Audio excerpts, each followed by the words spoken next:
berfirman, Ya ibadi, wahai sekalian hambaku, inni haramtu az-zulma ala nafsi.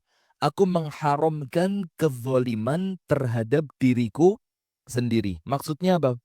Allah tidak akan zalim. Tidak mungkin. Maka tidak mungkin orang baik dibalas keburukan. Atau orang yang kesukaannya bermaksiat sebanding dan sama dengan orang yang ahli ibadah. Seorang istri yang sabar atas kekurangan pasangannya dibandingkan seorang pasangan yang tidak sabar. Tidak mungkin sama. Maka Allah mengatakan, Inni haramtu az-zulma ala nafsi. Aku menjadikan diriku haram melakukan perbuatan zalim. Jadi jangan khawatir. Wong apik mesti dapat balasan yang apik. Dan jangan pernah merasa aman. Orang yang buruk pasti ada balasan dari keburukannya. Na'udzubillah min dzalik. Maka ada satu kaidah, ada satu rumus. Innallaha yumhil wala yuhmil. Allah itu ketika ada orang berbuat dosa, terus tidak kunjung dihukum, maka bukan berarti Allah melupakan, tapi Allah memberi waktu, menunda. Sapa roh wonge tobat. Nah maka ini juga peringatan buat saya pribadi dan buat jamaah sekalian. Ayo kalau kita merasa ada dosa yang sampai saat ini kita masih merasa aman, oh aman. Dan cepet-cepet tobat. Kenapa? Karena dengan tobat, insya Allah, dengan izin Allah, biiznillah, dampak buruk dari dosa itu akan dihapus oleh Allah. Amin ya Rabbal Alamin. Termasuk yang ngerasani Ustadz bulan lalu, ndango tobat. Karena saya ini mau ndak mau, jujur, ngualati. Hati-hati.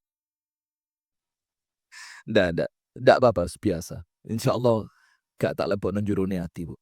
Karena wis normal, orang itu kumpul bareng wong akeh kudu kurang luweh, ndak jadi masalah. Maka Allah Ta'ala menjadikan kezaliman itu haram atas dirinya sendiri. Wa ja'altuhu bainakum muharrama. Dan aku jadikan kezaliman itu di antara kalian haram juga. Maka Allah menjadikan atas dirinya kezaliman itu diharamkan. Dan Allah pun menjadikan kezaliman itu di antara hamba Allah. Hukumnya apa? Haram. Maka Allah berfirman, "Fala tadzalamu," maka janganlah kalian saling menzolimi. Ini peringatan keras, Bu. Ojo zalim secara perbuatan, mengambil hartanya orang, menjatuhkan kehormatan orang lain, membongkar aibnya orang lain, zalim secara finansial tentang uang, zalim kepada pekerja, zalim kepada orang tua, zalim kepada anak, kepada pasangan. Saking takutnya Rasulullah tentang kezaliman, sampai dibilang sama Rasulullah apa? A'tu al-ajira ajrahu qabla an yajiffa 'araquh. Kalau kalian punya pegawai, kasihlah bayarannya sebelum kering keringatnya. Ini saking khawatirnya, Bang. Zalim. Sampai ada seorang laki-laki yang oleh Allah doanya diijabah gara-gara dia takut zalim. Tahu 3 orang yang masuk ke dalam gua? Salah satunya siapa? Seorang tuan yang punya pekerja, pekerjanya pergi, bayarannya belum diambil. Saking takutnya ini tuan kalau dia zalim, kalau uangnya coba disimpen tok, gak diapa-apa no, itu sudah aman. Betul apa enggak? Tapi dia takut. Ini jangan-jangan uang ini kalau dia kembangkan jadi banyak. Maka sama tuannya dikembangkan, dibelikan seekor kambing yang bunting. Sampai kambing itu beranak pinak, sampai kambing itu memenuhi 2 lembah. Maaf, memenuhi 1 lembah di antara 2 gunung. Masya Allah, ketika orangnya datang, dikembalikan, mana bayaranku? Kamu lihat kambing-kambing itu. Enggak usah GR. Saya tidak nuduh hanya dengan kambing. Pokok ini di depan kita Anda lihat kambing-kambing ini. Keliru mana? Farid, tolong Farid, itu mobil saya, kuncinya untuk bawa aja. Khawatir ada orang mau keluar atau apa, soalnya nutupi mobil. Putar sini, Haidar. Loh katanya muter kok. Oh iya betul. Sudah, tapi nyetirnya yang pintar soalnya Alphard. Khawatir ndak bisa mundur baret titik ngedol sirah ini. Anda ndak ngomong amin nih malah guyu ya. Astagfirullahaladzim. Anda cuma amin tok lu medit. Sudah kita lanjutkan. Pegang aja. Nanti kalau ada yang mau keluar coba dicek ya. Bisa nyetir orang. Metik lu. Mobil larang. Sudah, maka ketika itu pegawainya kembali, dikembalikan semua. Terus dia berdoa kepada Allah, ya Allah, apabila engkau menganggap perbuatan ini takut zalim kepada orang lain adalah ibadah yang engkau terima, ya Allah, maka tolong pintu guanya dibuka. Ingat gak cerita itu? Itu karena orang saking takutnya berbuat zalim. Sampai Al-Imam Ahmad Ibnu Hanbal khawatir zalim kepada orang yang diutangi duit. Tidak berani Imam Ahmad itu berteduh di bayang-bayang rumahnya orang yang utang. Kuatir zalim, kuatir dianggap mengambil manfaat, kuatir utangnya jadi ribat. Masya Allah, itu orang-orang zaman dulu. Dakwani zalim itu. Karuan torok timbang ngakali wong. Maka kalau orang Jawa, nimbang sesuatu ada bahasa apa? Anget-angetan. Ngerti enggak? Anda bukan orang pasar sih ya. Kalau bahasa bukan orang pasar memang dimantep no. Tapi kalau bahasa orang pasar apa? Anget-angeti. Diangeti. Maksudnya diangeti apa? Timbangannya kurang karuan luwe. Itu loh orang saking takutnya zalim kepada orang lain. Maka dalam hadis ini Allah Ta'ala menjelaskan kepada kita mustahil Allah Ta'ala melakukan kezaliman. Karena Allah telah menjadikan kezaliman itu haram atas dirinya. Maka Allah Ta'ala berfirman, dan aku pun menjadikan kezaliman itu haram di antara hamba-hambaku. Maka Allah berfirman, fala tadzalamu, maka hati-hati jangan sampai berbuat zalim. Ucapan, perbuatan, sikap, perilaku, muamalah, ataupun yang lain, pastikan jangan sampai ada kezaliman. Apalagi urusan sesama manusia ini gak gampang. Betul apa enggak? Kalau antara kita dengan Allah, istighfar, tobat, menyesal, berazam untuk tidak mengulangi, selesai. Diterima sama Allah tobatnya. Tapi kalau antara manusia, panjenengan tahu ngilokno ibu fulaniyah. Misalkan, ada fulana, panjenengan ilokno. Terus kemudian Anda tobat. Tapi orangnya di depan Anda tidak minta maaf. Diterima sama Allah? Tidak diterima. Itu loh Bu, karuan. Wis ngempet timbangane ngelakoni perbuatan zalim. Semoga Allah melindungi kita dari perbuatan zalim. Amin. Apa yang kita ambil dari hadis ini? Ada lima faidah dari hadis ini. Yang pertama,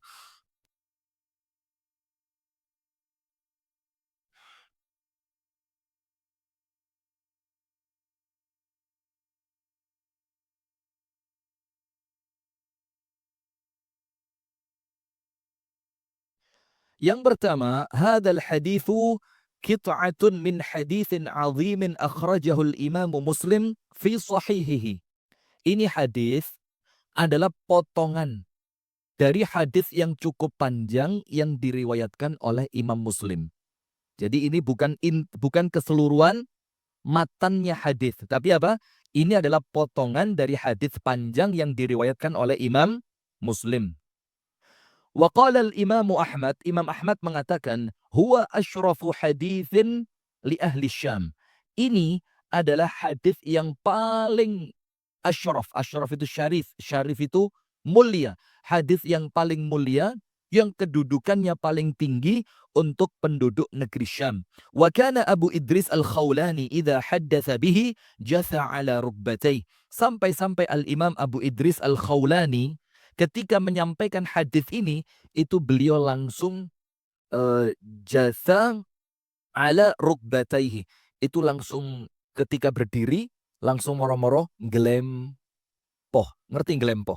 Tapi enggak, kalimat ini beliau langsung itu apa? Langsung duduk di atas kedua lututnya. Maksudnya dari berdiri, saking agungnya hadis ini, itu tiba-tiba beliau langsung duduk di atas kedua lututnya. Tujuannya apa? Karena hadis ini begitu berat. Menunjukkan apa? Ojo sampai hati-hatian kasihani diri kita masing-masing dengan tidak berbuat zalim kepada orang lain. Nah kemarin, enggak usah, saya lanjutkan. Iya, saya ini kadang-kadang pengajian kakek cerita nih. Yang kedua, wa qauluhu, dan firman Allah Ta'ala di dalam hadis ini. Jadi yang pertama, apa kandungan hadis ini? Ini bukan matan hadis secara utuh, tapi ini potongan hadis. Sampai Al-Imam Abu Idris Al-Khawlani, saking beratnya hadis ini, berat dalam artian bukan berat timbangannya, tapi apa? Kandungannya, sampai ketika menceritakan hadis ini, langsung dari berdiri, langsung apa? Gelempoh. Saking merasa apa? Takutnya dengan hadis ini. Faidah yang kedua, kandungan yang kedua, firman Allah Ta'ala di dalam hadis ini, Ya ibadi inni haramtu az-zulma ala nafsi. Aku mengharamkan kezaliman itu atas diriku sendiri. Maksudnya Allah tidak akan pernah berbuat zalim. Sampai ada kalimat, فَمَنْ يَعْمَلْ مِثْقَالَ ذَرَّةٍ خَيْرًا يَرَهُ وَمَنْ يَعْمَلْ مِثْقَالَ ذَرَّةٍ شَرًّا يَرَهُ. Becik ketitik Allah ketoro. Karena apa? Allah tidak akan zalim sampai ketika ada buku catatan amal nanti di hari kiamat yang diberikan kepada seorang hamba. Hamba itu ngomong apa? Ma li hadzal kitabi la yughadiru saghiratan wala kabiratan illa ahsaha wa wajadu ma 'amilu hadira wa ma kana rabbuka astagfirullah. Akhirnya pokok intinya akhirnya itu, dan Allah tidak akan berbuat zalim. Bidhallamin lil 'abid. Sebentar saya cek ayatnya. Anda buka dalam Al-Quran, saking tidak ada kezalimannya, ma li hadza. Anda buka dalam surah Al-Kahfi ayat 49. Di mana Allah Subhanahu wa taala berfirman, "Wa wudhi'al kitabu fataral mujrimina mushfiqina mimma fi." Nanti pada hari kiamat, kitab catatan amal itu akan dibagi. Kalian akan melihat orang-orang yang zalim, orang-orang yang apa? Mujrim. Mujrim itu berbuat dosa. Mereka merasa takut dengan isi dari kitab tersebut. Al-Kahfi ayat berapa? 49. Kemudian, wa yaquluna, akhirnya orang-orang yang mujrim tadi, berbuat dosa tadi, mereka ngomong apa? Waduh, kita popo iki. Maksudnya apa? Kok sangat teliti. La yughadiru saghiratan, yang kecil tidak ditinggal, wala kabiratan, yang besar pun juga tidak ditinggal, illa ahsaha, kecuali semuanya tercatat. Terus apa yang terjadi? Wa wajadu ma'amilu hadira. Bahkan mereka mendapati apa yang mereka lakukan itu tidak sekedar tercatat, tapi hadir. Hadir itu artinya apa? Oleh Allah ditampakkan. Jadi kalau bahasa kita nih Bu, kalau bahasa kita ya tentu tidak sama nanti dengan hari kiamat. Itu Allah pasang layar lebar terus Allah tunjukkan. Benar apa enggak? Selain tercatat, dia juga apa? Oleh Allah dimunculkan. Lalu Allah menutup ayat ini dengan kalimat, wala yazlimu rabbuka ahada. Dan Allah tidak akan zalim kepada seorang pun di antara kalian. Nah, maka kalimat Allah tidak zalim itu Bu, apa yang Anda lakukan pasti berbalas. Apa yang Anda lakukan pasti tertulis. Apa yang Anda lakukan pasti ada balasannya. Hati-hati. Nah, yakni artinya apa? Allah Ta'ala mengharamkan kezaliman atas dirinya. Artinya adalah annahu mana'ahu ta'ala an nafsihi fala yadhlimu ibadah. Allah menjadikan dirinya itu dilarang berbuat zalim. Yang melarang Allah siapa? Anda berani melarang Allah Ta'ala? Tidak berani. Maka Allah Ta'ala melarang dirinya sendiri, zatnya, untuk berbuat kezaliman itu. Ala ibadihi, kepada siapa? Hamba-hambanya. Qala Allah Ta'ala, Anda buka dalilnya, surat Qaf, tulis dalil Al-Quran, bahwasannya Allah tidak akan zalim kepada hambanya. Jadi dalil di dalam Al-Quran, bahwasannya Allah tidak akan zalim kepada hambanya. Nomor 1. Tadi Al-Kahfi ayat berapa? 49. Apa bentuk ketidakzaliman Allah di situ? Allah menuliskan seluruhnya, entah yang baik ataupun yang buruk.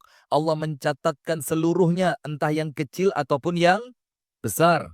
Dan Allah menjadikan amalan itu tampak dan hadir di depan pelakunya. Dan Allah wala yazlimu rabbuka ahada. Dan Allah tidak akan zalim kepada seorang pun. Dalil yang kedua. Yang pertama tadi apa? Al-Kahfi 49. Faham ge? Jadi kita belajar tentang Allah, Bu. Cek ngerti. Kita ini ngaji, kita kepingin dapat ilmu. Yang kedua, surat Qaf. Surat apa? Qaf, ayat yang ke-29. Surat Qaf, ayat yang ke-29. Allah berfirman, وَمَا أَنَا بِظَلَّامٍ لِلْعَبِيدِ. Dan sekalipun aku tidak akan zalim kepada hamba. Allah tidak akan zalim. Tidak usah khawatir. Wong apik di dunya mesti mulya di akhirat. Iya apa iya? Tidak usah bingung, Bu. Dadi wong apik. Kok kersulo terus yo? Aku iki wis apik. Uripku kok tetep ngene-ngene ae. Karena panjenengan perlu ingat, balasan untuk orang yang oleh Allah dicintai itu tidak dunia. Tapi balasannya apa? Akhirat. Karena kalau balasannya dunia, Bu, dunia itu di mata Allah tidak ada artinya. Bahkan tidak berarti, artinya itu nilainya tidak lebih mulia dibanding separuh sayap lalat. Bukan nyamuk, separuh sayap lalat. Maka kalau Allah cinta kepada seorang hamba, Allah tidak akan memberi ganjaran, tidak akan memberi bayaran sesuatu yang tidak berharga. Maka Allah tunda untuk panjenengan sing api-api ini. Kudu ndonyo balasan munduk, kudu ndonyo balasan mulih, tapi balasanmu akhirat. Walal akhiratu khairul laka minal ula. Banyak orang yang dapat di dunia, nanti di akhirat getun. Sampai Amirul Mukminin Umar radhiyallahu anhu ketika mendapatkan kemenangan yang luar biasa, apa kata Umar? Waduh, langsung Umar itu nangis. Kenapa? Umar khawatir jangan sampai kenikmatan menang perang ini membuka banyak negara-negara menjadi negara Islam ini mengurangi ganjaranku kelak di akhirat. Maka dalil yang kedua surat apa? Qaf ayat berapa? 29. Apa yang Allah firmankan? Dan sekali-kali aku tidak akan berbuat zalim kepada hamba. Dalil yang ketiga. Surah Ali Imran. Surah Ali Imran ayat 108. Surat Ali Imran ayat 108. Apa yang difirmankan oleh Allah Subhanahu wa taala di sana? Allah berfirman, "Wa mallahu yuridu zulman lil alamin."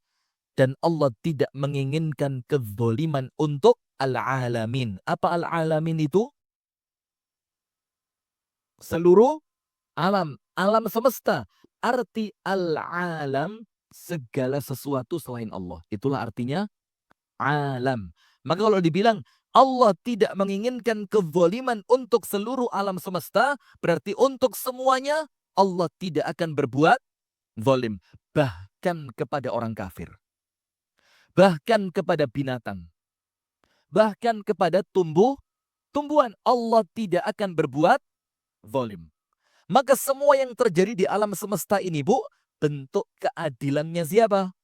Allah Subhanahu wa ta'ala. Termasuk bentuk keadilan Allah itu apa? Ada yang namanya hukum sunnatullah. Termasuk bentuk keadilannya Allah yang menunjukkan Allah tidak akan pernah zalim adalah hukum apa? Sunnatullah. Apa hukum sunnatullah itu? Sing sregep yo bakal mujur. Kalau bahasa kita SD, hemat pangkal kaya, rajin pangkal pandai. Itulah sunnatullah. Nggak peduli orangnya Islam atau orangnya kafir. Mana orang yang disiplin, mana orang yang semangat, mana orang yang beretos kerja tinggi, mana orang yang apa lagi? Tolong saya dibantu. Hah? Disiplin, semangat, etos kerja tinggi, jujur, loyalitasnya bagus. Maka dia yang akan sukses. Mas yo Islam lek males yo ngini-ngini aja tadi nih.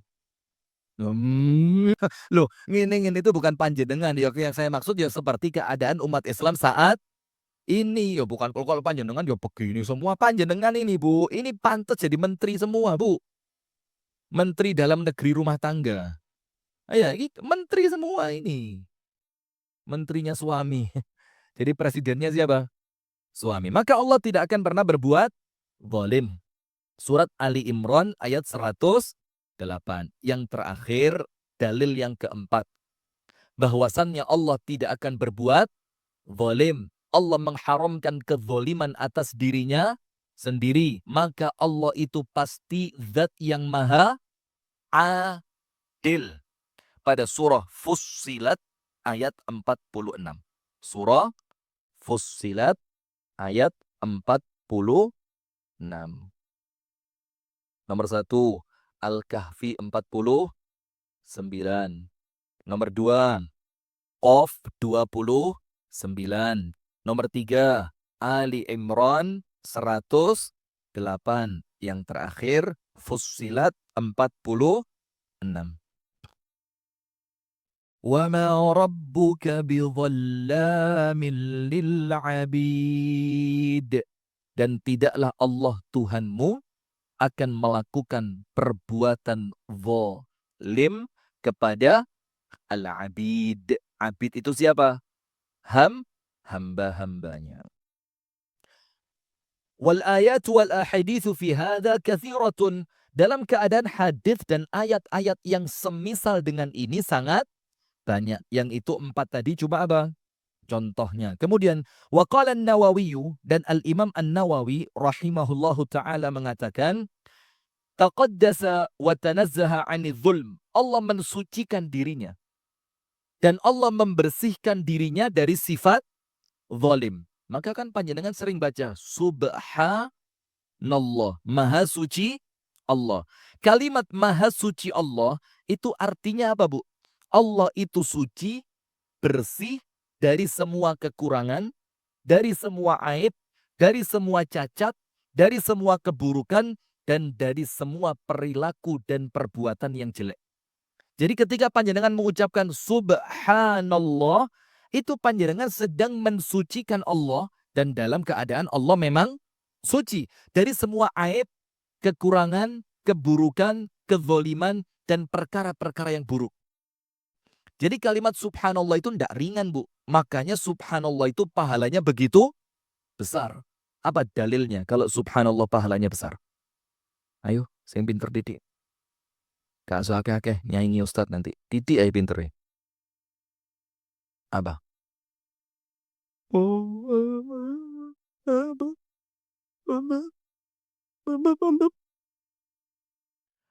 Guyon-guyon, jangan tersinggung.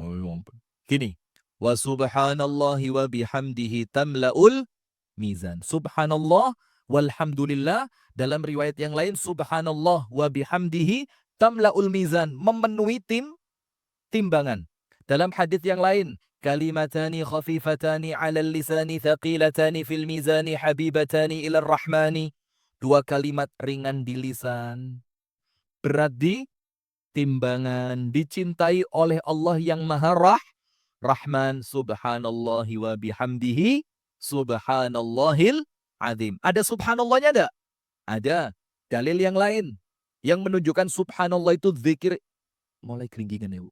Iya memang. Pokok selonggus lepas 20 menit wis abot kabeh ya. Itu nanti panjenengan ngadeg, Bu, rasanya kayak gak ono sikile, moro-moro kok ilang. Pernah ngerasain begitu? Hati-hati. Hati-hati. Mukadimah stroke. Maka diantisipasi, Bu. Banyak minum air putih ya. Ini kayaknya gak doyan air putih panjenengan ini. Bu, suka air putih enggak? Panjenengan kok tolak-toleh. Aduh, ini lempar batu sembunyi. Suka air putih? Sehari berapa banyak? Pokoknya banyak ya. Mudah-mudahan semuanya sehat walafiat. Amin. Saya sama kayak panjenengan, Bu. Lungguh dek nisor itu, ya Allah. Keringgingan. Mor dapat keringgingan tuh, Bu. Kadang-kadang sih lek diobah sih woro kayak didodok tuk. Pernah saya pas begitu, pas anak saya lewat kesepak. Wah, Masya Allah. Iki ngamuk, iki yo keliru gak ngamuk tapi kok loromen. Sudah lanjut, tidak penting. Sampai mana tadi? Ya keringgingan sudah selesai. Kalau keringgingan sudah subhanakallahumma wa bihamdika. Nah, maka kalimat subhanallah itu nilainya begitu besar, pahalanya besar, maka jangan diremehkan. Dalil yang lainnya, ada seorang laki-laki wafat dengan sakaratul maut yang tentu tidak ringan. Allahumma hawwin alaina fi sakaratil maut. Doa, Bu. Ya Allah, ringankanlah untuk kami dalam keadaan sakaratul maut. Doa terus, Allahumma hawwin alaina fi sakaratil maut. Wong Nabi Muhammad aja ngomong apa?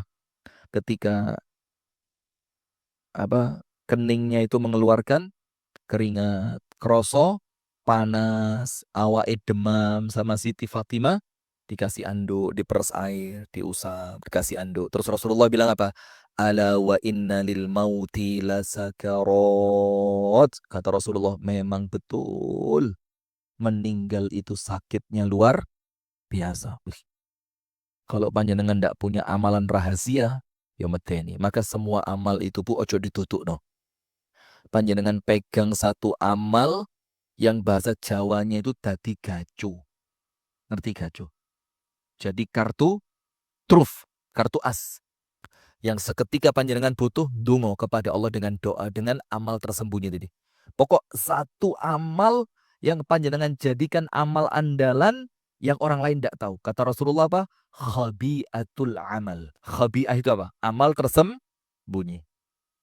Termasuk ada Syekh Abdul Aziz At-Turaifi itu mengatakan begini, lek kroso gelek dosa pas dewean, pas tidak ada orang, maka tebusannya apa? Banyaklah berbuat baik ketika tidak ada orang. Itu sebagai kafarohnya.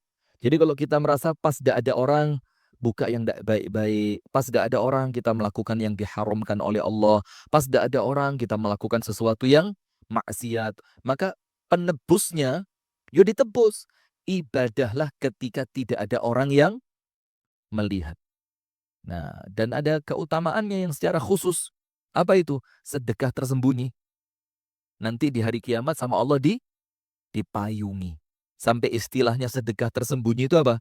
Tangan kanannya memberi, tangan kirinya tidak tahu. Bah, kalau panjenengan sukses begini, yo ndak tahu ngewangi siapa, nulungi siapa yang orangnya ndak tahu. Kayak tugas tulisan. Yang penting cari satunya. Sudah. Dalil yang lain apa? Ketika seorang laki-laki ini pasca sakaratul maut yang begitu berat, bangkit di hadapan Allah. Kemudian dia minta kembali ke dunia. Untuk tujuan apa? Ngedol tanah? Jaluk sepuro nang bojone? Ndak. Dalam satu riwayat, walaupun sekedar hanya untuk mengucapkan satu kalimat tasbih. Jadi biar rela balik ke dunia, nanti meninggal lagi dengan sakaratul maut yang begitu menyakitkan, gak apa-apa.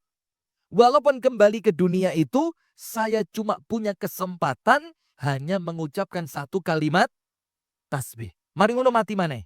Gak masalah. Jadi kembali dunia, subhanallah, sakaratul maut berat lagi, mati lagi. Itu menunjukkan subhanallah itu pahalanya begitu besar. Maka Bu, daripada di mobil perjalanan lah kok ngerasani ustaz. Yo ngono gak ngomong yo. Ngono iku sing liyane di WA kok kene gak di WA yo. Iya Mbak nyari Ustaz Rifki ngono Mbak lebih kono kan boelani. Lek kene iki dianak tirikan Mbak ngene. Nah, timbangane rasan-rasan yang terlanjur sudah saya maafkan. Tobat sama Allah. Sudah karuan digawe mengucapkan subhanallah. Sudah. Maka kalimat subhanallah itu mengandung makna apa? Mengandung makna kita sedang meyakini kesucian Allah, mensucikan Allah, kita meyakini maha suci Allah dari semua keburukan, dari semua kekurangan, dari semua aib, dari semua cacat, dari semua perbuatan-perbuatan yang tidak baik. Maka termasuk kalimat subhanallah itu panjenengan sedang mengucapkan apa? Meyakini Allah tidak mungkin zalim. Allah Ta'ala suci dari perbuatan zalim. Kalimat subhanallah. Maka Imam Nawawi mengatakan, maka Allah Ta'ala mensucikan dirinya dan membersihkan dirinya dari perbuatan zalim. Fadzulmu wad'u syai' fi ghairi mawdi'ihi. Zalim itu apa? Meletakkan sesuatu tidak pada tempatnya. Ayo, saya pernah lihat ibu-ibu. Tapi saya tidak mau cerita siapa orangnya. Saya naik mobil, di belakangnya mobilnya ibu-ibu pengajian. Di salah satu perempatan, langsung buat bungkus roti itu kok jendela. Seret. Cret. Foto, share di grup pengajian. Sopo iki mobilnya api buat sampah sakarepe. Sebelum saya sebutkan, ayo ngaku dulu. Ayo angkat tangan, siapa orangnya? Pada saya main gedak toh, langsung angkat tangan kabeh. Saya Ustaz. Kotoran. Nah, sudah termasuk panjenengan makan roti, panjenengan makan kue, minum kopi yang mahal. Saya tidak biasa minum kopi murah, tidak biasa mahal-mahal. Kalau murah itu rata ndek wetengin oh belenek ya kembung. Minimal sak gelas itu ya sing 48. Itu kalau saya bawa pulang umi saya ngamuk, ya Allah nak. Kayak tuku kopi mentah digoreng dewi, digiling dewi dadi sak warung. Masya Allah. Maka zaman dulu saya punya nenek, kalau kita beli terang bulan, martabak manis itu kan mesti ditanya, piro nak? Selawe bumi. Ya Allah nak. Zaman dulu. Endok sik murah, gelepung sik murah. Iki nak tukok nendok di warung sebelah. Tuku gelepungi. Tuku gulone. Iso dadi mangan wong sak omah iki nak. Masya Allah nak. Orang zaman dulu banget ya. Atau panjenengan juga gitu juga. Ini antara irit atau medit. Wes campur ya, subhanallah. Nah maka zalim itu apa? Meletakkan sesuatu tidak pada tempatnya. Berarti ketika panjenengan buang sampah dari mobil ke pinggir jalan, zalim tidak? Zalim tidak? Terus panjenengan minta maafnya sama siapa? Ayo. Ayo. Ayo. Jawab. Masya Allah. Terus minta maafnya sama siapa? Kalau gara-gara minta maafnya sama Allah. Ya jelas, tapi ini perbuatan zalim kepada manusia atau langsung kepada Allah? Manusia. Kalau gara-gara plastik yang Anda buang ke pinggir jalan tadi, lewat pintu mobil panjenengan yang mewah itu, yang katanya harganya konon sampai 720 juta, jadi buat beli mobil saya dapat 10, saya susu 200. Masya Allah. Sudah, itu kalau nanti ngerti terakumulasi? Kalau nanti terakumulasi, tambah ke, bumpeti. Gorong-gorong, bumpeti got, akhirnya banjir, dosa panjenengan banyak. Sama seperti yang sekarang, para pejabat yang tidak bertanggung jawab, yang nebangi pohon tanpa ada izinnya ngawur. Ada izinnya itu. Yang nebang pohon tanpa perhitungan yang matang, sampai terjadi bencana besar, itu semua yang turut andil di dalamnya kena dosane. Mau minta maaf sama siapa? Padahal ada satu komentar saya baca di Instagram kami. Apa itu? Demi Allah Ustadz, saya tidak ridho dunia akhirat. Saya akan tuntut mereka sampai nanti di hadapan Allah. Apa enggak ngeri? Coba bayangin. Na'udzubillah min dzalik. Bahaya bu. Maka buang sampah. Empetan dilu, cekelan dilu. Kalau enggak taruhan kantong gamis panjenengan. Wong sampai dewe kan? Kantong di kantong gamis. Atau kalau enggak, taruh di hantas panjenengan itu yang Masya Allah. Kayak mau masukin bayi itu. Ibu-ibu itu enggak terima oleh tasnya cilik kayaknya ya.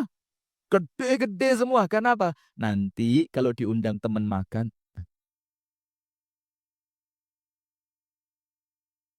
Mana Izul? Saya ke Lamongan bu. Ya Allah ke Namira. Yang saya ajak ke sana Izul. Ngantong jeruk. Astagfirullah. Isi neram saya, Masya Allah. Tapi ya sudah, wong saya ngomong sama yang punya, "Ndak apa-apa Ustaz, tambah seneng." Iya tambah seneng gara-gara kita ngomong, coba kita ndak ngomong, ndek jero ati kok. Sopo sing ngejak arek iki rek, ya Allah. Mosok pasukane Ustaz Rifki geragas men gak dijak mangan ta arek iki. Nah, sudah. Maka sampah tadi Bu, simpen. Termasuk maaf, maaf. Panjenengan nyetir di jalan raya, terlalu pelan, zalim. Kira sing diburi iki ngebel iki kuwatir tambah redeg sing ndek ngarep, gak dibel iki kok mlaku 5 kilometer per jam. Mas, luwih cepet wong tuwek mlaku timbang mobil iki. Itu ada orang tua jalan di pinggir jalan, itu mobil keselip. Atau sebaliknya, terlalu ngebut sampai mengkhawatirkan keselamatan orang lain. Atau di lampu merah, wes ijo, gak ndang melaku.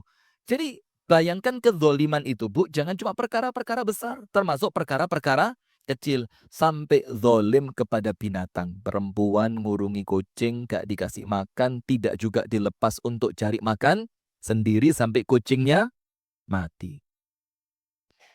Ini yang menyebabkan perempuan itu masuk ke mana? Neraka. Na'udzubillah min dzalik. Sampai ada cerita seorang laki-laki masuk neraka gara-gara selilit. Cerita loh ini, jangan cari hadis siapa ada. Cerita gara-gara apa? Selilit, tahu selilit? Kan orang kalau selilitan kan kerasa kayak gak nyaman Bu ya, kayak ono sing ganjel aduh. Ilatnya sampai loro kabeh. Selilitan rawon. Kalau dagingnya umi saya, itu daging buat rendangnya umi saya, itu gak sempat nyelilit, sempat bulu ini, seru. Saking lunaknya. Astagfirullahaladzim. Terus karena dia merasa tidak nyaman, lihat di rumah tetangganya ono wite. Yang pohonnya itu sama dia dipotong rantingnya. Tik. Padahal milik siapa ini pohon? Langsung dikaingin. Legoni. Terus gua, tul. Pas gua mlebu kantonge koncone. Duh. Sama temennya. Kayu apa? Oh, wis neraka tanpa hisap ini kira-kira. Nauzubillah min dzalik. Sudah ya kira-kira seperti itulah kira-kira. Sudah. Termasuk maaf, parkir yang tidak tertib. Kalau sampai mengganggu lancarnya perjalanan orang lain, Anda kira zalim apa enggak itu? Zalim. Termasuk maaf, mungkin ibu-ibu karena enggak seneng rumahnya dipakai parkir mobilnya orang. Dek ngarep omai dipasangi pot kembang gawat deh. Tandurani kemangi. Potnya segini. Saya ditandur kemangi. Saya lumayan kemangi ya. Saya nandur cambah. Nah ini kalau sampai menzalimi orang lain Bu, urusannya bukan cuma dunia tapi tembus ke akhirat. Maka kalau orang zaman dulu punya tanah, dilongi urunan gawe dalan. Saiki duwe omah, tanahnya sempit, dalane wong dipek. Jadi Anda pernah lihat gak? Tapi mohon maaf ya kalau ada di antara panjenengan yang seperti saya ceritakan dia. Ini sekedar apa? Watawasau bil haq, watawasau bis sabr. Kalaupun ada, ya mudah-mudahan jadi bahan introspeksi ya. Saya tidak sedang nyindir panjenengan, enggak. Ada rumah, ini batasnya Bu, seret. Terus pas tempat parkir, itu pagernya mundur didik, seret, seret, seret, kayak ono bokongi. Padahal yang pagar garasi yang keluar, itu keluarnya bukan lagi tanahnya dia. Ada apa enggak? Ada apa enggak? Anda kalau enggak punya jangan iri lah Bu. Anda ngomongnya kok kayak tersinggung iri gitu. Nah, banyak mungkin seperti ini. Maka ini bahan introspeksi. Karena apa? Itu termasuk mengambil tanah yang bukan haknya. Apalagi bukan cuma ngambil tanah yang bukan haknya, khawatirnya kalau perbuatan itu juga ganggu orang lain. Pernah mantu nutup dalan? Wong saya pernah diundang panjenengan kok nutup dalan kok. Pernah saya. Kalau memang izinnya tuntas, enggak masalah. Dalam keadaan ada jalur jalan alternatif yang lain. Tapi kalau enggak ada, apalagi enggak ada pemberitahuan, saya pernah sudah masuk jalan 300 meter, seret, sekitar 300 400 meter lah. Tiba-tiba langsung terop. Dalam keadaan muternya angel dan tidak ditutup mulai awal gang. Ketika saya tanya, "Kenapa ndak ditutup mulai awal gang?" "Lho iki sing duwe dalan akeh." Loh saya mikir, "Loh, ngerti sing duwe dalan akeh kok nutup?" Maksudnya dia mulai ujung gang sampai terop itu biar orang ndak keganggu yang punya rumah. Yo jane yo si apik. Nah, maka zalim-zalim semacam ini, Bu, hati-hati. Karena apa? Kalau panjenengan tidak tahu minta maafnya ke siapa, nanti khawatir urusannya tertinggal sampai hari kiamat. Sudah. Maka zalim itu meletakkan sesuatu tidak pada tempatnya. Misalkan waktunya memaafkan malah memarahi, waktunya memarahi malah memaafkan, waktunya mengapresiasi malah mendiamkan, waktunya didiamkan malah diapresiasi. Tidak pada tempatnya. Itu namanya zalim. Minimal untuk kita, Bu, ditahan buang sampah sembarangan. Dan jangan segen kalau memang ada kemampuan, ada peluang, ada sampah, coba diambil. Jangan segen. Misalkan di masjid seperti ini Anda lihat ada mungkin bekas plastik, bekas apa, ada sesuatu yang jatuh, ambil. Handphone, ambil. Kembalikan kepada yang punya. Mungkin ngomong jangan dolim kok. Maksud saya ngajari Anda nyuri. Na'udzubillah min dalik.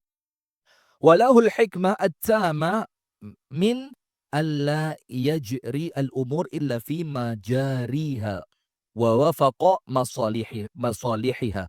Maka tidak zalim ini, Bu, menjadikan hikmahnya besar. Apa itu? Supaya segala sesuatu tetap berjalan sesuai aturannya.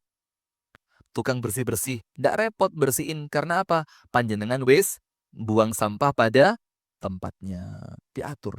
Mulai diperbaiki dari diri sendiri. Maka yang pertama ingat, hadis ini adalah potongan dari hadis yang cukup panjang. Sampai sebagian ulama ketika membaca hadis ini, delosor. Saking takutnya.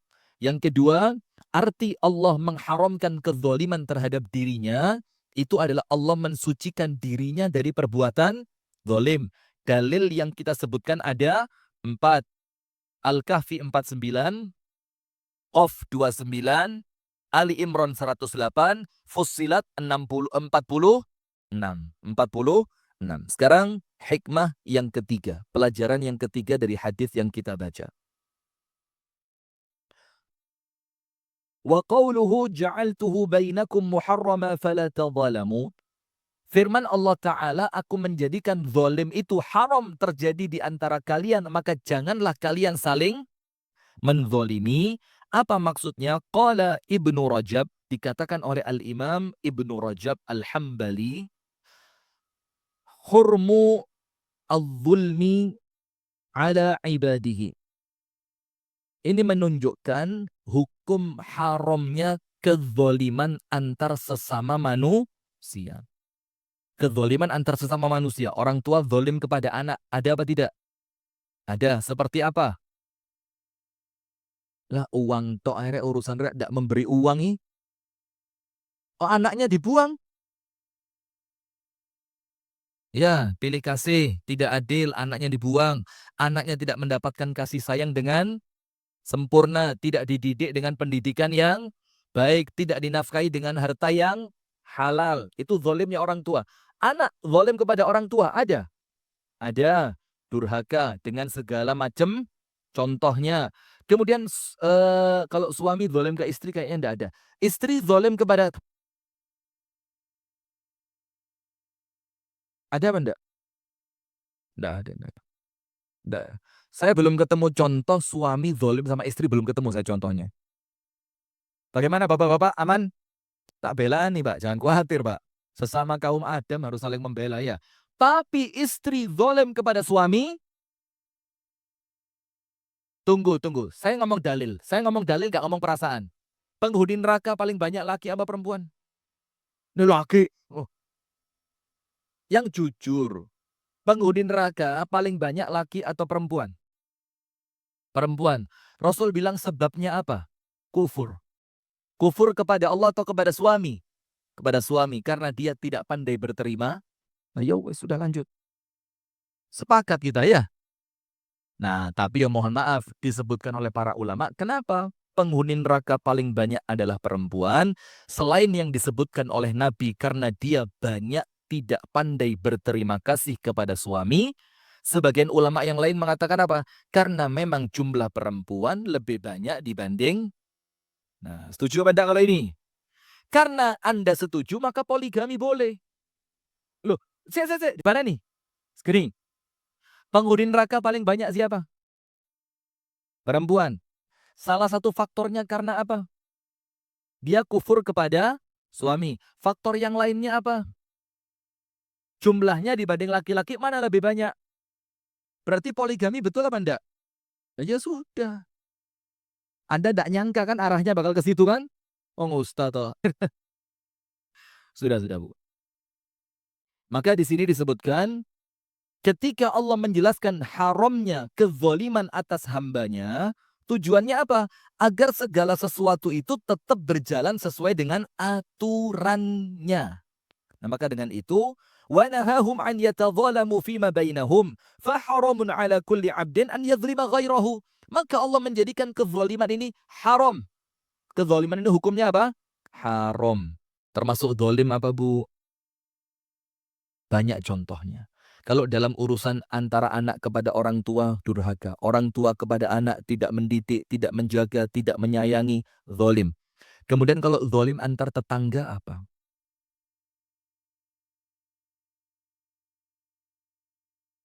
Masang pot yang terlalu besar sampai ganggu orang lain. Termasuk non sewu nggih, talang air. Oh iya. Ayo bismillah Bu, diikhtiarkan ojo sampai omahku ganggu omahe tonggo. Maka talang air itu diatur, jangan sampai dia ganggu rumah tetangga. Di tempat kami ada. Sampai si bapak ini tak ceramai berulang kali. Karena termasuk sahabat dekat saya. Tidak mau memaafkan. Tetap tidak mau maafin. Karena apa? Rumahnya dia pernah banjir. Gara-gara talangnya rumah dia kena luluhan cor-corani tonggo. Jadi pas ngecor, kerutuan, cor-coran, sampai talangnya itu buntu. Ketika buntu sampai airnya amblek. Plong, rumahnya banjir. Saya ingetin, maafin, oh gak iso. Maafin, eman akhiratmu gak iso. Saya bilang orang memaafkan itu sama Allah dimuliakan. Tak maaf no liyane yo cok wong iki. Serius Bu, dari saya tidak bercanda ini, serius. Itu menunjukkan apa Bu? Zalim itu tidak enteng Bu. Kita ngomong memaafkan karena kita bukan korban kezaliman. Coba kita korbannya. Oh mungkin tidak semudah kita ngomong sekarang, iya apa enggak? Maafin orang lain. Suami saya diambil Ustadz, maafin. Seringan itu, ya apa? Berani memaafkan? Nah itu loh Bu. Maka memang kalau panjenengan tahu memaafkan ketika Anda dizolimi itu berat, maka jangan sekali-sekali Anda melakukan perbuatan zalim. Karena apa? Korban panjenengan tidak semudah itu memaafkan. Tidak semua orang kayak saya Bu, pemaaf Bu. Saya sudah tahu bakal apa reaksinya, saya sudah tahu saya. Nah, tidak semua orang itu gampang memaafkan. Ada orang yang hatinya memang gak kenean, gampang suwe, gampang cuklek. Maka kalau pas Anda ketemu orang seperti itu, kalau saran saya, jangan banyak interaksi sama orang yang baperan. Kita niatnya guyon, dia tersinggung. Kita niatnya sekedar mengakrabkan diri, dia merasa disinggung. Kalau saya pribadi, kalau punya teman seperti itu, karuan nato. Karuan nato. Maka termasuk apa? Jangan gampang melakukan kezaliman kepada orang lain. Maka yang ketiga, Allah menghukumi haram kezaliman antar sesama hamba, maka janganlah seorang di antara kita zalim kepada orang lain. Seperti nyetel musik. Tabola balik. Tahu tabola balik? Apa tabola balik itu? Kuwalak-walik. Anda kira saya ngomong lagu? Memang. Nah, nyetel saking senengi, speakernya dibanterno sampai nyewa sound horeg. Terus gara-gara suara musik di rumah panjenengan tadi yang suaranya terdengar sampai keluar, tetangga panjenengan yang sedang sholat duha terganggu. Pada apa sholat duha? Wadduha wallaili idza saja. Terus moro-moro krungu Kepang dua rembu merah-merah. Loh, merah-merah. Langsung, mari wadduha pindah Al-Baqarah. Kok gak mari-mari wadduha kira? Loh, wis pindah Al-Baqarah. Kenapa? Kena kepang dua rambut merah-merah. Siapa itu? Nggak ngerti Anda ya? Bagus loh, nggak ngerti. Nah, maka termasuk nyetel musik. Kalaupun Anda masih mendengarkan musik, walaupun Anda tahu itu ndak baik, itu haram, tapi minimal ojo ganggu wong liya. Termasuk apa lagi? Masak.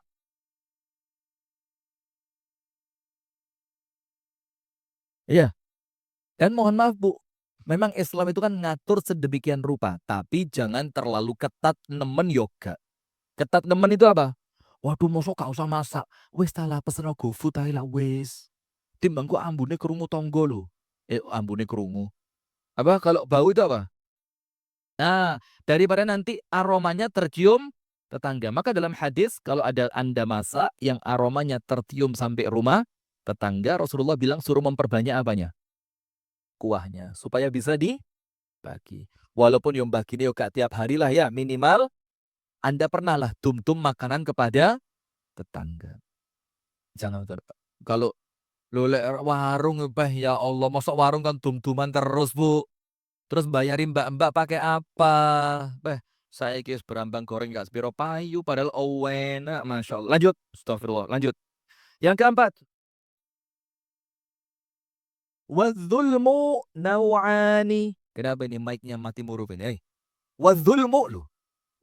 Oh ini otomatis kalau saya naik suara dia turun ya. Wadzulmu naw'ani. Zolim itu dibagi menjadi dua. Yang keempat, panjenengan perhatikan, zolim itu ada berapa jenis? Dua. Yang pertama, ahaduhuma zulmun nafsi. Kezoliman diri sendiri. Wa'a'zamuhu, yang paling besar dari zolim kepada diri sendiri adalah perbuatan syirik.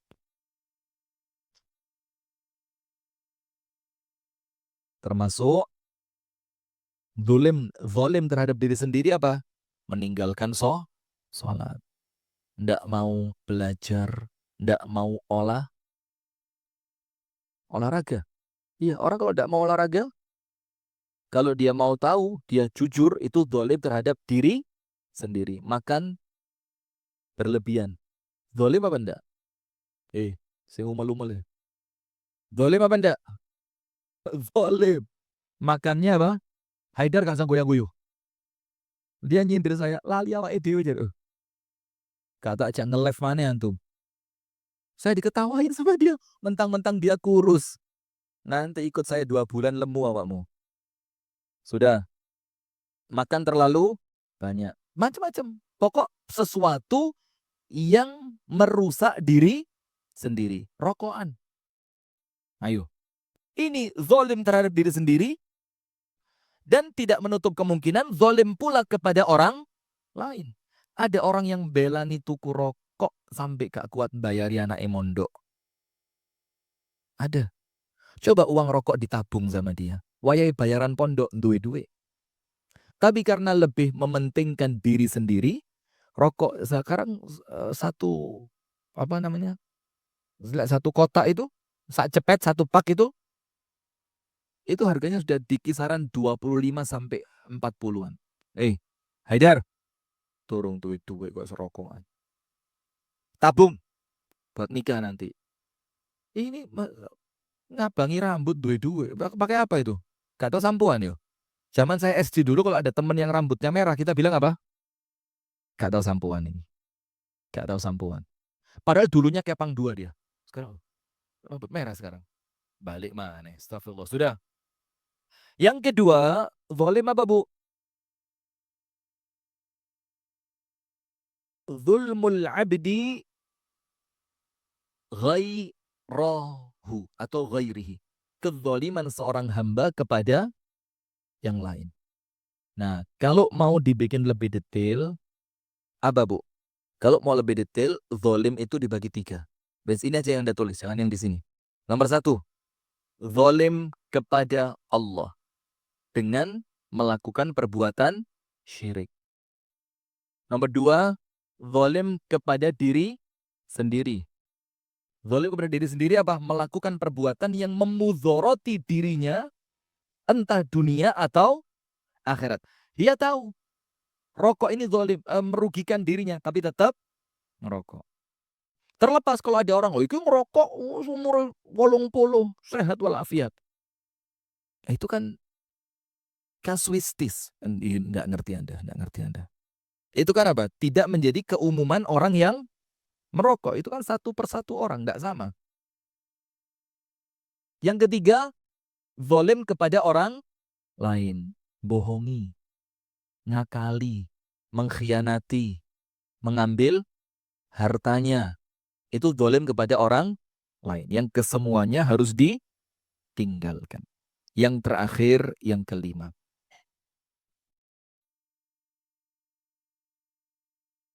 5. Nomor 1, ini potongan hadis yang saking beratnya kandungannya sampai sebagian ulama ketika membaca hadis ini sampai terjatuh berdiri pada kedua lututnya. Yang kedua, Allah menjadikan kezaliman itu haram untuk dirinya sendiri. Dengan berapa dalil? 4. Nomor 3, Allah menjadikan kezaliman itu haram untuk seluruh hambanya. Maka jangan berbuat zalim kepada sesama manusia. Yang keempat, zalim dibagi menjadi 2. Tapi saya tambah menjadi 3. Zalim kepada Allah dengan melakukan perbuatan syirik. Dalilnya surat Luqman ayat 13. Zalim kepada Allah berupa syirik adalah kezaliman yang paling besar. Dalilnya surat Luqman ayat 13. Inna syirka la zulmun azim ya bunayya la tusyrik billah. Inna syirka la zulmun azim. Jadi hikmah yang keempat, zalim itu dibagi berapa? 3. Nomor 1, zalim kepada Allah dengan melakukan syirik. Dalilnya surah Luqman ayat 13. Nomor 2, zalim kepada diri sendiri. Dalilnya apa? Zalim kepada diri sendiri. Apa itu zalim kepada diri sendiri? Melakukan sesuatu yang memudoroti dirinya entah dunia atau akhirat. Dalilnya panjenengan tulis.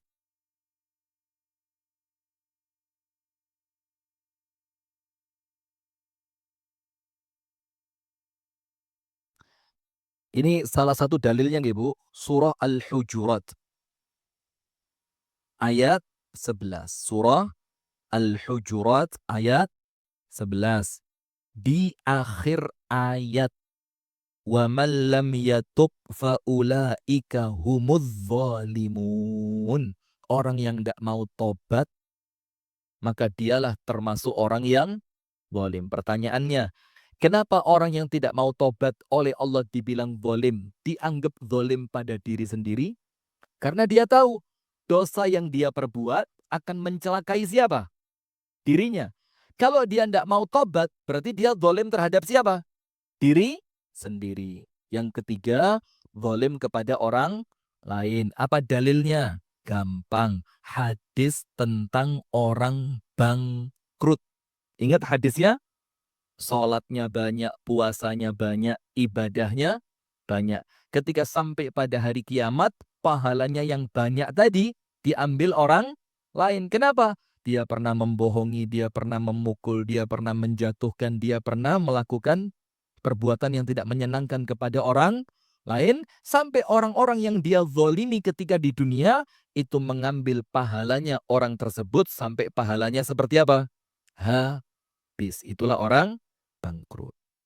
Terakhir, faidah yang kelima. Al-hadithu sharihun bitahrimi dhulmi bainan nas fi kulli haqqin min huquqihim hatta al-qalila minha. Panjenengan tulis, ini penting, saya dikte. Hadis ini secara gamblang atau secara jelas menunjukkan tentang hadis ini secara gamblang atau jelas menunjukkan tentang haramnya zalim terhadap hak sesama manusia. Haramnya zalim terhadap hak sesama manusia. Walaupun hak yang paling kecil. Hadis ini secara gamblang dan jelas menunjukkan keharaman berbuat zalim terhadap hak sesama manusia. Walaupun hak yang paling kecil. Dalilnya Rasulullah mengatakan, wa in kana 'udan min arakin. Walaupun sebatang kayu yang kalian pakai selilit. 'Udan min arakin. Ud kayu untuk siwak. Siwak sini maksudnya untuk seli. Jadi misalkan Anda ngetok wite wong, Anda pernah enggak lihat rumahnya orang ada melatinya? Pasti ku ndek njobone pagar. Melati wangi ini. Joko kantong dekek tas. Pernah? Sudah minta maaf? Hati-hati, Bu. Minta maaf. Ojo gengsi. Memang yo malu, tapi justru ketika Anda berani minta maaf, itu menunjukkan Anda orang yang berilmu dan mengamalkan ilmunya. Minta maaf. Kalau dulu saya cerita, di Ar-Rahmah ada ibu-ibu tua, rotok lemu, jualan dawet sama gorengan. Gorengannya sing paling enak, tapi goreng. Kita kalau siang-siang pulang sekolah, jalan ke sana. Bu, dawet setunggal. Gorengannya kita makan. Setelah selesai, Bu, dawet setunggal gorengan kalih, padahal 5. Subhanallah. Itu waktu mondok dulu. Sudah, setelah kami lulus, teman-teman itu reuni di rumah saya. Terus saya ingetin, iling gak biyen. Joko gorengan 5 ngaku luru. Pak.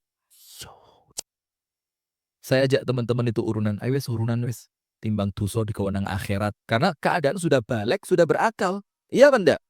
Dosa Bu, ngambil punya orang. Ayo, yang zaman SD dulu. Joko kerupuk, gak ngomong. Nambah kerupuk mboten. Padahal kerupuk iwake. Sudah, saya urunan sama teman-teman, urunan. Dapat duit 1 juta lebih. Waktu itu. Saya datang ke Ibu Dawud tadi. Saya kenalkan diri saya. Bu, seeling gak Bu? Sopo yo, ahli aku. Terus saya ceritain. Kalau romin mondok ten iki lho. Zaman dulu Ar-Rahmah itu bukan pondok, panti. Ten panti gitu. Oh, arek panti. Nggih.